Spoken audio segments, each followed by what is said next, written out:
which is renting is always cheaper than purchasing a home. Yes, and that is definitely a myth. People think that they have to have 800, almost 900 credit score just to purchase a home, and that's just not true. Buying a home is stressful enough without all the myths floating around. So in today's video, we're going to be breaking down the top 5 myths San Antonio homebuyers hear every day so you don't make the same mistakes. Yes, and so jumping right into it, we're going to be talking about myth number 1, which is needing 20% down to purchase a home. And so that is just flat out inaccurate. So most conventional and government-backed loans are going to require less than 20% for a down payment. So for instance, when we're talking about an FHA loan, that's going to be about 3.5%. A VA loan is 0% down, and your standard conventional is going to be anywhere from about 3.5% to 5% for a down payment. Now, the 20% does come into play when you're going to be purchasing an investment property or a vacation home, something along those lines. Right, anything that's not going to be your homestead. So if you purchase a home and you've been in there for X amount of years and you're looking to purchase an investment property, at that time, the investment property would be 20% down, right? Because you currently are on a loan. The lender was going to require more of a down payment to ensure that their loan is going to be paid for, right? Sure.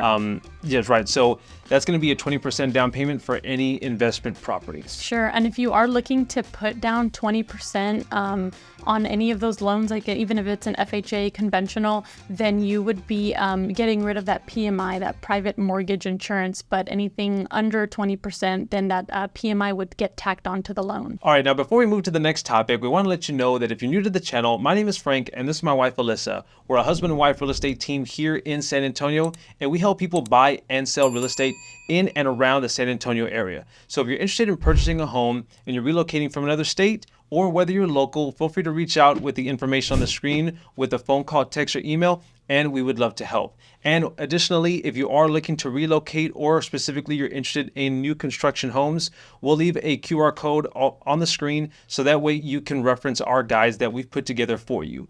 And if you don't want to use the QR codes, no worries. There's a link down in the description below. So let's go ahead and move on to the next topic, which is going to be needing a perfect credit score, which is also inaccurate. And so people think that they have to have 800, almost 900 credit score just to purchase a home, and that's just not true, right? And so the minimum credit score required for a, let's say a conventional loan is going to be 620. So that's the minimum credit score. Sure. For an FHA, it's going to require at least 580, yeah. Right? Now, we will say that we're real estate agents. We are not the lenders.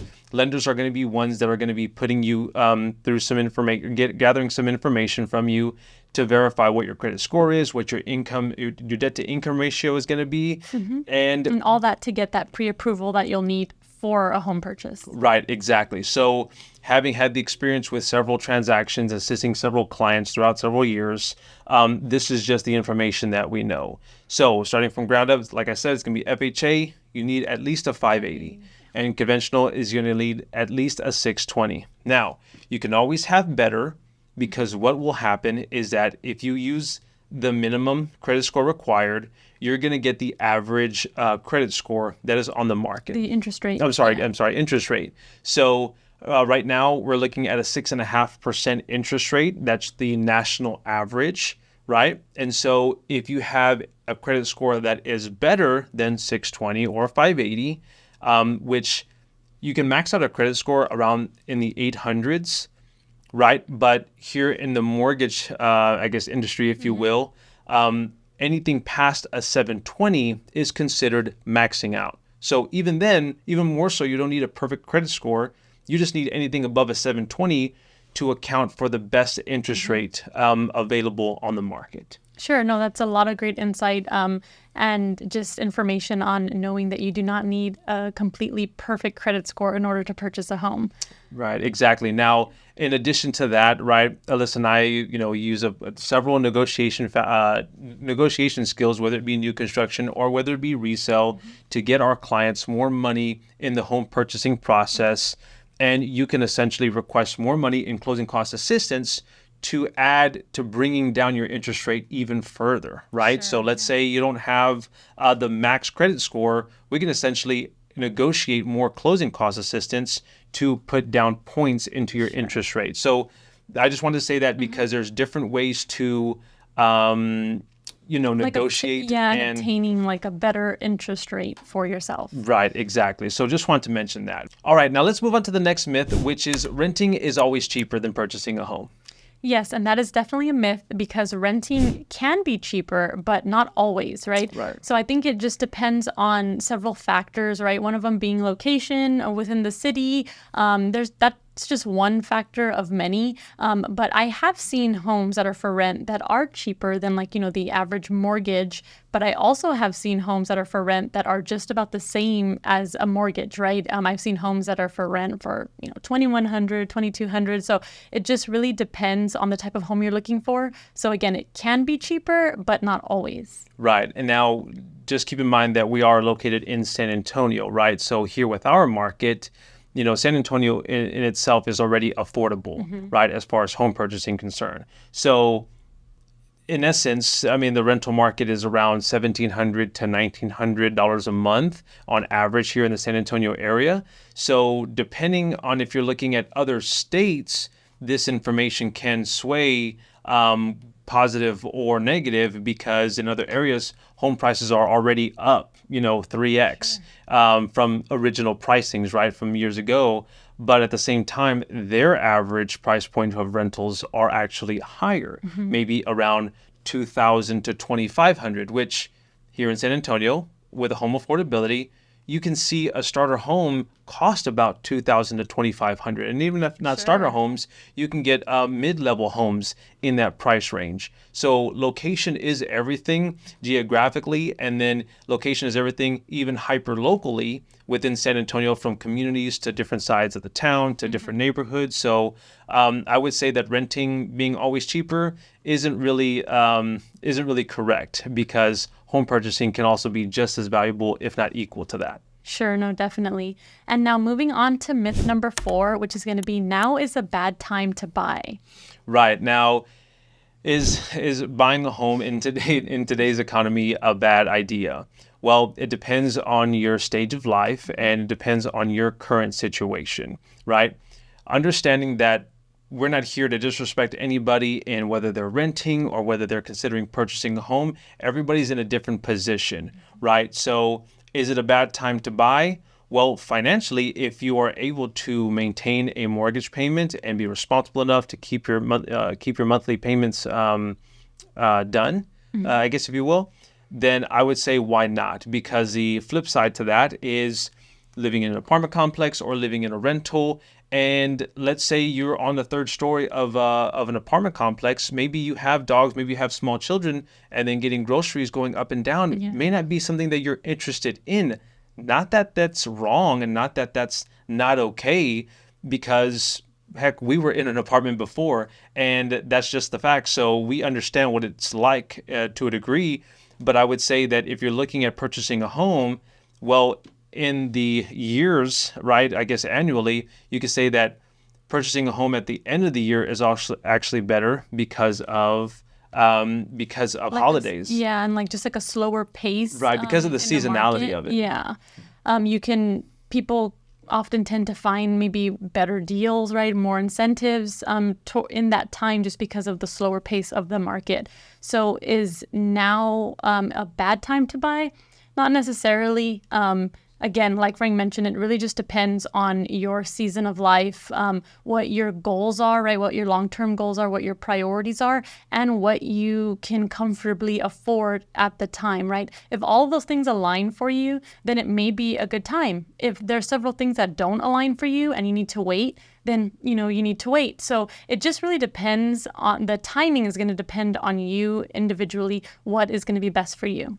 Now moving on to the next myth, which is the listing price is what you'll pay.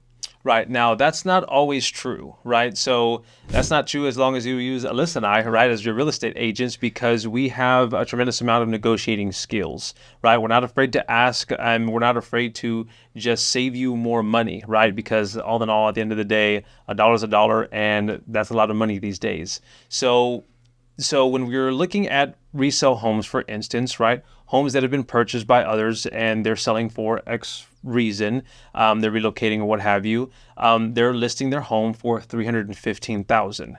The reason why this isn't true solely based off the fact that when you're looking at home purchases, you look at their list price versus their sold price, which are two different things. You can list your home for 315,000, but if you just came up with that price for whatever reason because you thought it sounded good, well, Alyssa and I actually go into that neighborhood, go into that area where this home is located within a community and break down the homes within that particular area. Sure. So if it's a 3-bedroom, 2-bathroom home, then we look at comparable homes on the market That have been sold. that have been sold at least 6 months ago or 8 months ago. We go back in time and break down what were the homes that were listed for and what did they end up selling for. And then we try to position ourselves with our clients in such a way that articulates the fact that, hey, this home was sold, X amount of time ago. Well, we want this home at this price. So instead of 315, maybe we're asking for 310 or 308. But I will say that although we don't want to purchase the home as what it's listed for, we also don't want to be disrespectful to the price and say, hey, well, I want it for 250,000. Sometimes that works if people are desperate, right? But in all actuality, they're also wanting upside, which is why they're selling their home, because maybe they need to break even, or maybe they have quite a bit of equity that they can utilize. So it's all about being respectful, but at the same time, if you're purchasing a home, you are our clients as a buyer, and that's what we're going to position ourselves as, because we want to make sure that we're purchasing a home or assisting you purchase a home that is more beneficial for you. Sure, definitely. I think it just goes into making sure that you are working with a real estate agent, whoever that may be, and that they're doing their due diligence, right, to make sure that that list price is an accurate and fair price for the home. So the myth of the listing price is what you're going to pay all the time, again, that is a myth, because that's not always the case. Sometimes the listing price may hit the nail on the head, right? And it may be just exactly what that home is worth. They priced it properly. But then other times you may find a little bit of inflation. So that's why you want to do that comparative market analysis, see the homes in the area to really find out what that home is worth. And you don't want to pay any more than that. You want to make sure that you are walking into a home with it, with the purchase price being what it's worth, or even better, walking in already with a little bit of equity. So again, that's why it's very important to use a real estate agent, just to have those negotiating skills on your side. Right. Now, those are great points that Alyssa brought up. So, man, there's a lot to unpack with a lot of these questions. We just try to answer the little bit that we can for you to be able to digest all the information that we're putting out for you. So if you want to continue the conversation, or if you have questions, if you're looking to purchase a home within the next several months or in the next year, then feel free to reach out to us with the information on the screen, with a phone call, text, or email, and we would love to help. We're a husband and wife team. We do this daily, and we love what we do. So if there's anything that we can do to assist you, or you're looking for representation, we would love to help. We hope you got a lot of value out of this video, and we'll see you on the next one.